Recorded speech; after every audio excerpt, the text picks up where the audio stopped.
gonna get out of here as soon as I can! Please help me. I'm losing my mind. Please.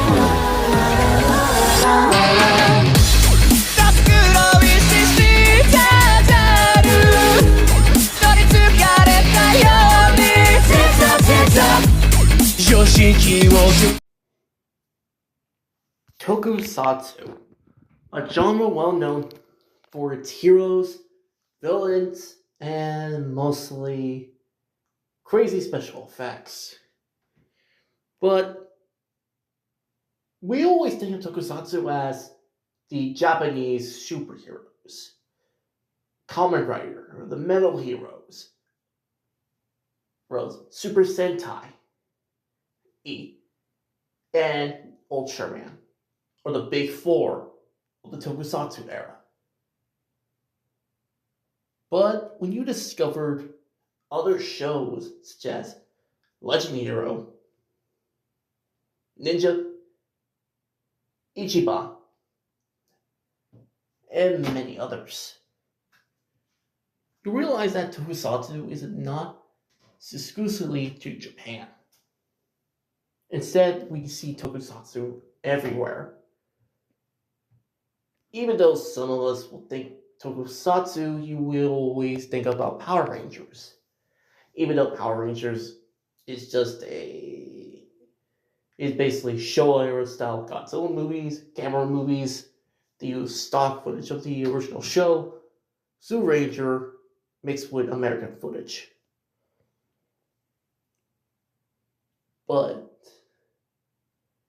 nowadays we see so many unknown Tokusatsu shows. Some of them are really creative, and some are just trying to cash in on the popularity of another franchise. So, in today's video how-to, I'm teaching you guys how to make your own Tokusatsu. So, what makes a good Tokusatsu? A good Tokusatsu means you need to create something that is unique to yourself. You cannot use other concepts like for example, other shows. You cannot rely on shows like Ben 10, because Ben 10 is not something you can use, and Metal Runner.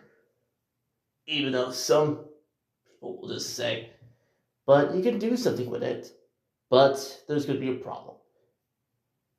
You gotta make it different. You cannot use the same thing. If you want to make your own Tokusatsu shows, you gotta do something different with the concept. That leads us to step 1.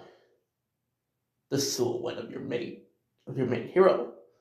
The point of the main hero and his design is to make him stand out from other heroes. For example, we have the giant robot Dai Tetsujin from the Tokusatsu series of the same name. He has a silhouette. You blacken him. And then we have Baron 1.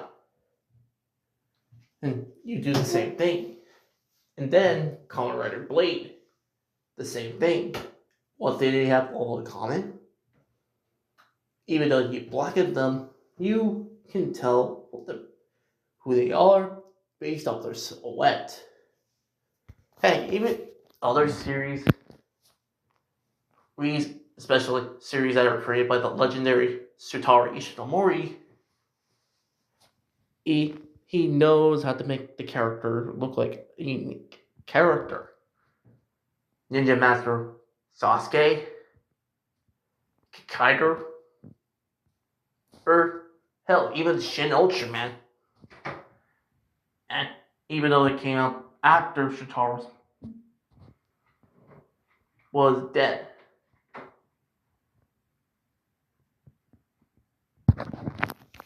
And you know why? because they all have their own unique silhouettes. And I know, why does it mean to make your own tokusatsu? Because if you're trying to make your main character look like a blank slate, like those dumb isekai protagonists, if you blacken him and put him somewhere with other recognizable heroes, they will not find your hero. Because they can find Ultraman, Kamen Rider, Super Sentai, the Metal Heroes, Armor Hero, and many others, and leave your blank slate hero behind.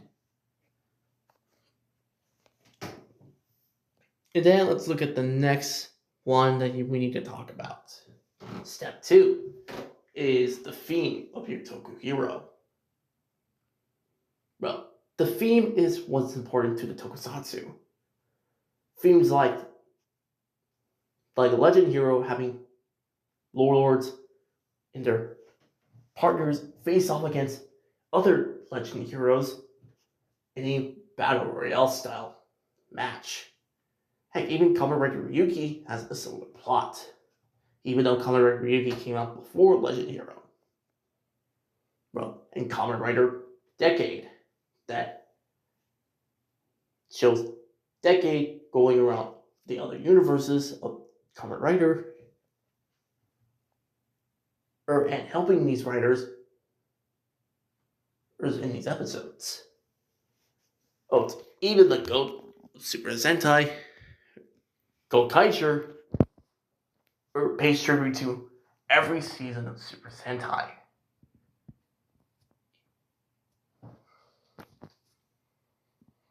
What am I saying? Is that you need to pick a theme for your tokusatsu. Is that once you have a theme, you need to come up with designs of the theme.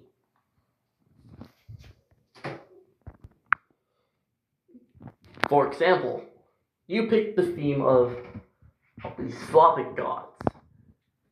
Choosing champions is to represent them in a battle style or matchup. Or you choose Japanese lords, and the main fighters are named after these lords. And they get special helpers to transform into a lord. Or you can change the concept from both Ben 10 and Dial H to make it different. Instead of transforming into unique aliens, instead you transform into a unique hero. Well, different from the rest, and their own unique abilities. And now let's get to the fun part. Step 3. Villains and the story. Most tokusatsus always have one of the best things you could see in a tokusatsu. Is the villains, the monsters, and the story. You need to come up with a story that makes sense for the season. And the characters had to feel that the story is not with them most of the time. And your main villains have to be something that the audience will be afraid of, instead of the worst trope, having the main character go into final form way too early, late in the season, and one-shotting every single villain, and one-shotting the other characters in the series. That's kind of boring. Right? You gotta make them go through a character arc and character development to deserve things. And when their character development is full, they deserve the final form. And that's why the character development is important to this for the seasons of Tokusatsu. Without it, your Tokusatsu is just gonna be like those bland isekai series. The main character is a blank slate, and he's overpowered, and he's never lose a fight. And that's dumb about Tokusatsu. But if you let your creativity go through to the series, you can have one of the best Tokusatsus of all time. And you probably will be up there with the great Shotari Shimori, Eiji Tsuburaya, and many other legends of the Toku world. Heck, it worked for Supaidanon, and maybe it'll work for you. Leave a comment down below if you have questions for me, and I will answer them. And leave a like on the video, and subscribe for more videos. Head you.